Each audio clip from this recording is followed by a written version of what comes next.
Yeah, this is my perfectly normal and nice black Timberland that I custom before with the purple and brown color.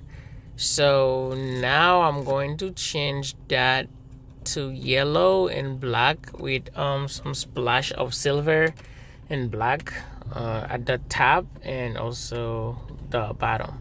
All right. Now this is me splashing the colors. I already splashed the silver. So now I'm splashing the black just to make sure that everything is covered and the whole side and also the top is fully covered. So I'm done. I hope you guys like it. And I'm gonna show you the finished product.